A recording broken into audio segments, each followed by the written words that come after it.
Welcome জনাইছো all my dear ফ্ৰেণ্ডসকলক। আজি আমি যে আমাৰ যে সমগ্ৰ বিশ্বতে কৰোণা ভাইৰাছৰ যি আতংকৰ সৃষ্টি হৈ আছে তাৰ কাৰণে চবেই চাগে ঘৰতে ব্যস্ত হৈ আছে, আৰু আশা কৰিছো চবেই চৰকাৰৰ যি নিয়ম নীতি এই নিয়ম নীতিবোৰ মানি চলিব আৰু বাহিৰত নোলাব।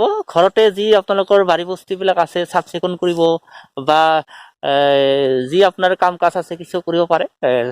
আপোনাৰ স্বাস্থ্যটো ভালে থাকিব, সুস্থ স্বাস্থ্য বোলে সুস্থ মন। সেয়েহে আপোনালোকে ওলং তোলং ঘূৰি নুফুৰিব। বহুতে দেখিছো যে কাম বন নাই, হয়তো ঘূৰি ফুৰি আছে, যে নিয়ম নীতিবোৰ মানি চলা নাই। সেয়েহে অন্যৰ কথা নকওঁ বাৰু। তো আজি বহুত দিন আপোনালোকে ভিডিঅ' চাব পৰা নাই কৈ আছে, মোক বহুতে ফোন মাৰি কৈ আছে। সেয়েহে আজি মই মোৰ নিজৰ বস্তিতনো কি কৰিছো মই তাকে অলপ দেখুৱাব বিচাৰিছো। এয়াই হ'ল মোৰ নাৰ্চাৰী, প্ৰায় 50 ফুট লম্বা আৰু 14 ফুট বহল। ইয়াত মই ভোট জলকীয়া আৰু বিলাহী কৰিব বিচাৰিছো। আপোনালোকক দেখুৱাব চেষ্টা কৰিছো, আৰু লগতে মই ব্লেক পেপাৰ কৰিছো, গণমৰিচ। আপোনালোকে চাই থাকিব ভিডিঅ'টো সম্পূৰ্ণকৈ দেখিলে আপোনালোকক দেখাইছো। ব্লেক পেপাৰ গণমৰিচ বুলি কয়, মই দেখুৱাবলৈ চেষ্টা কৰিছো। এয়া এইকেইদিন লকডাউন টাইমত ইয়াতে বিজি হৈ আছো। গণমৰিচ বহু জোপা ৰৈছে মই। ইয়াৰে বিভিন্ন জাত আছে, ভেৰাইটি বিভিন্ন আছে, আপোনালোকক কৈ আছো পিছত। এইবোৰ গণমৰিচ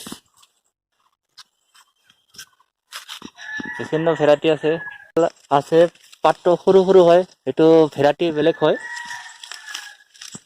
পাত ঢাপাও আছে কিছুমান।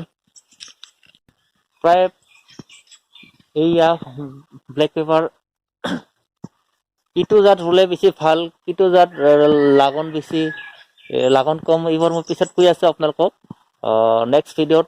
এইকেইদিন ইয়াতে ব্যস্ত হৈ আছো, লগতে এখন নাৰ্চাৰী আছে তাতো বিজি হৈ আছো। লকডাউন টাইমত আপোনালোকে এইবোৰ কৰিব পাৰে, যথেষ্ট উৎপাদন পাব পাৰি গণমৰিচৰ জৰিয়তে। ইডাল দেখিছে পাতটো বহুত থাপা হয়, ইয়াৰো নাম আছে, নামবৰ পিছত কৈ আছো মই, ভেৰাইটিৰ পিছত কৈ আছো, উৎপাদনৰো পিছত কৈ আছো, বেমাৰ আজাৰৰো কেনেকুৱা কি মেডিচিন দিলে ভাল হয় চব কৈ আছো, কোনটো টাইমত কি সাৰ পানী দিব লাগে, মালচিং কৰিব লাগে, চব পিছত কৈ আছো। জাষ্ট আজি আপোনালোকক মই মোৰ ব্লেক পেপাৰ বাগানখন দেখাইছো, কাৰণ বহুত দিন আছে আৰু 14 দিন আছে লকডাউন টাইম।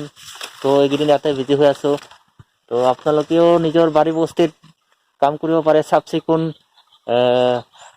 বাৰী বস্তি খান।